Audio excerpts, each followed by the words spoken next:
Hey everybody, and welcome to episode 22 of Firon's Commentaries to System Shock 2.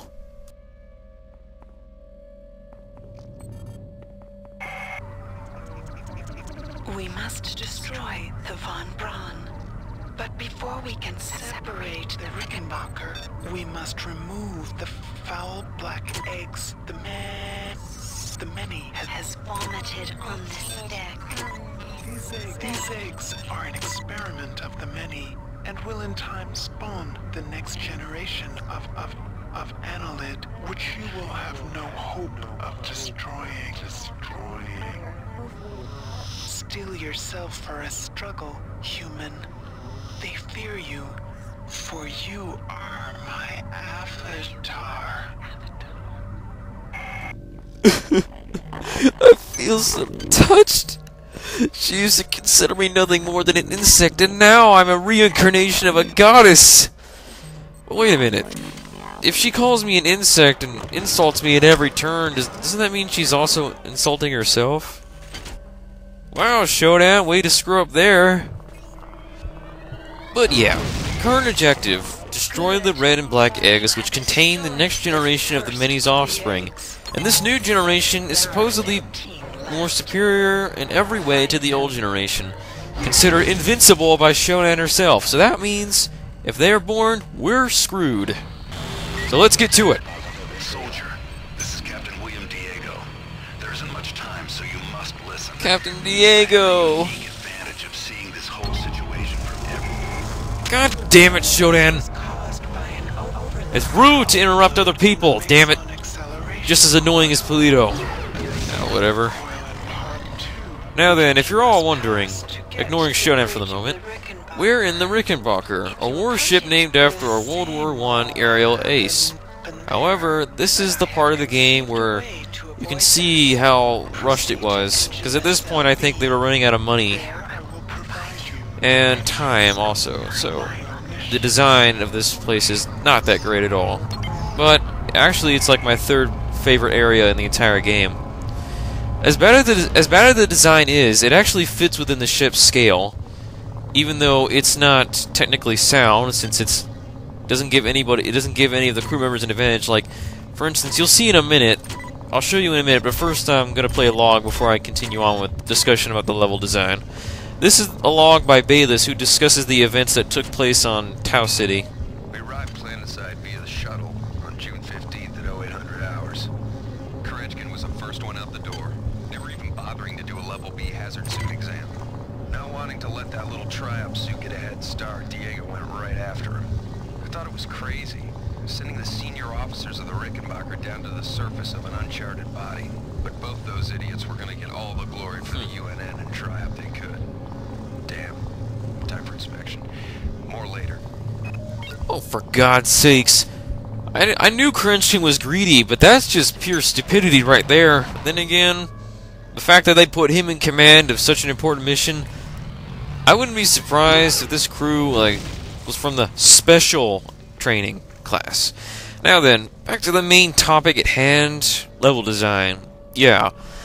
The area underneath me that I just passed through, there's a hole with 2 ladders on either side, both of which are broken at the middle. And even if they were, not broken at all, it still would be very inconvenient, because those ladders supposedly lead up to the medical bay. So if there are serious injuries, like those 2 poor women with their heads smashed open, there's no way they're getting up there anytime soon.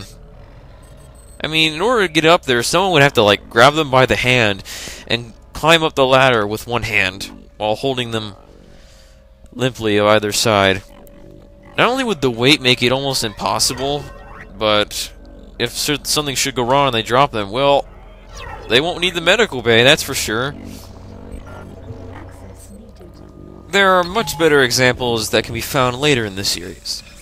Now then, I can understand if the Rickenbacker has to be compact and linear, literally stuffing like 20 people in a small room, because that's the case in real military vessels. Because I've actually been on a few Navy ships before, since my dad's in the Navy and all that, and so I can understand the nature of it.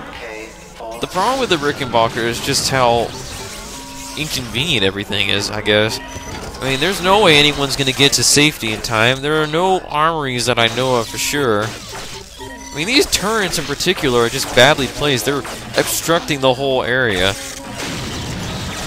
And they're more of a danger to the crew than any intruders that would come on board the ship. And of course, if anyone needed to get to medical bay on time, they would just prove to be an obstacle that someone would probably trip over. We're almost there, we're almost there! Oh, damn. Fell on his head. Shit.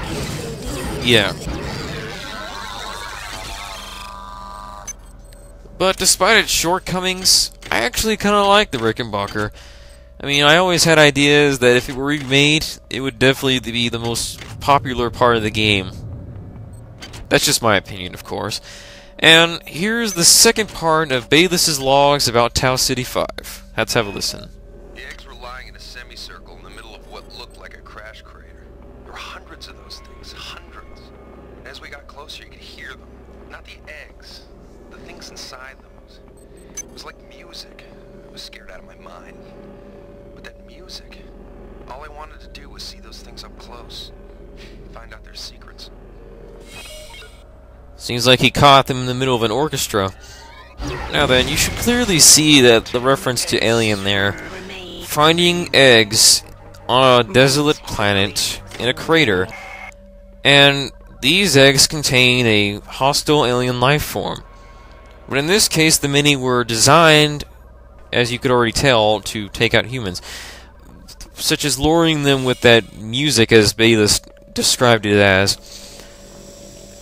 But if you compare the xenomorph life cycle with that of the alien life cycle, there's also some pretty good distinctions as well. They're very similar.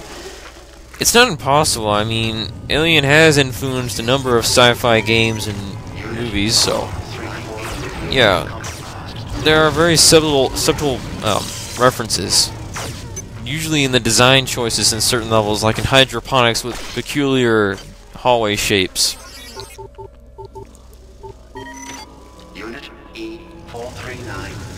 And now, I just have to get through this area.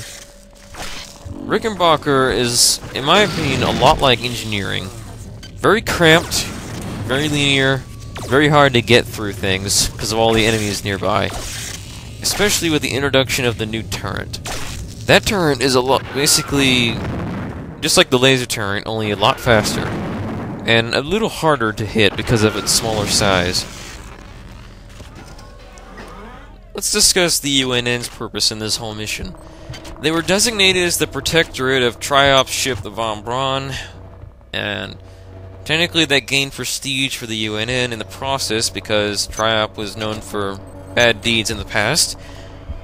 But being the protectors, they had 150 soldiers from OSA agents to Marines, and they also had nukes as possibly just one of many kinds of different armaments for their ship.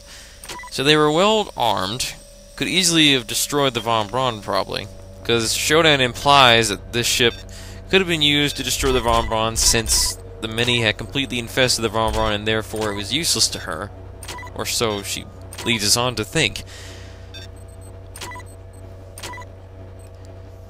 But of course, down the road, relationships will start to deteriorate, so Triop obviously didn't want to be backed into an adversarial corner. They were up against a true military, fully trained personnel, possibly with cyber interfaces, so they came up with possibly the best, if not the most irritating counter to the UN stormtroopers, the Cyber Assassin. Although flawed, it's definitely more than enough. Considering how dumb even the UN stormtroopers are, I'm pretty sure the Cyber Assassins were clearly enough. But tensions were always high between the two groups. I mean, Bayless in particular shows complete disrespect for Anatoly Kerenskin, calling him an idiot several times, and I'm clearly sure that many other personnel from the UNN ship didn't really show any respect to any of the senior staff of the Von Braun.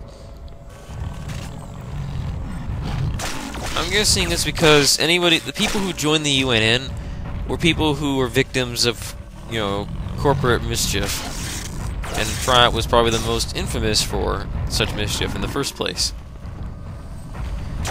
And yeah, this Rumbler won't be a problem soon enough.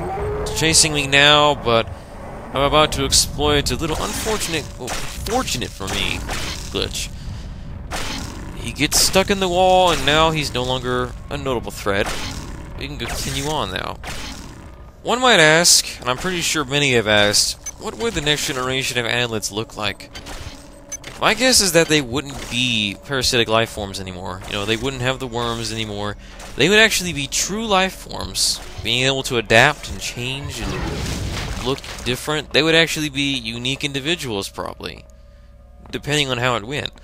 They would actually be a whole new race of human beings, probably. I mean, it's just a total guess, but things might actually dramatically change for the many if that were to ever happen. Anyhow, here's the final part of Bayless's logs for Tau City. After a couple of hours, it was like being on a bender. Long periods that you couldn't remember. One minute we were in that crater, and the next minute we were loading up the shuttle with the eggs. I remember hearing that idiot Krenchkin calling the Von Braun and ordering them to clear off the entire hydroponics deck. Diego seemed to think this was strange and said, "Are you crazy, Anatoly?" And Krenchkin smiled and said back to him, "Oh, Captain, we are not Anatoly." Chilling. Anatoly is infamous for possibly the most chilling moments. Come on, you have to admit that. But anyhow, back to the topic that I was mentioning earlier. The new generation of annelids. After they were born, I think the Many's course would take a dramatic turn. I mean, right now, they're a collective communist mindset. That's just all they are right now, a hive mind. But if this next generation were to be born, and they had the capability to sustain themselves, possibly new minds would fester and grow, and that would split apart the hive mind. I mean, even as powerful as the Many is, there are always unknown forces at play, and you can never really predict what will happen. We feel there is room for us to coexist. After all, we are both children of flesh. Why not join with us against the machine, Mother? Unit L3348 compromised. Interesting. The Many just mentioned that we should join together against Shodan. Basically team up against her. That's exactly what I'm getting at right there. The Many are actually capable of being desperate, basically human qualities. That's just, you know, that really contributes to the whole theory of how unpredictable the Many's evolution will turn out to be. They're probably just superior to us now because they haven't had to deal with the issues that we've dealt with. The things that split us apart. They have no reason to really be different from one another and have, you know, discomfort with the current way of things. But down the road, yeah, they're going to have a history that's quite similar to human history. And yeah, once again, the Cyborg Assassin proves to be extremely annoying. Because it just simply refused to step outside for a little breather and a few laser shots in the back. So I had to get my hands dirty. Ah, whatever. And first use of that pink organ, and yeah, this is the end of episode 22 of Firon's Commentaries of System Shock 2. We'll be seeing you soon in episode 23. If you wish to do so, stick around for a preview. See you then.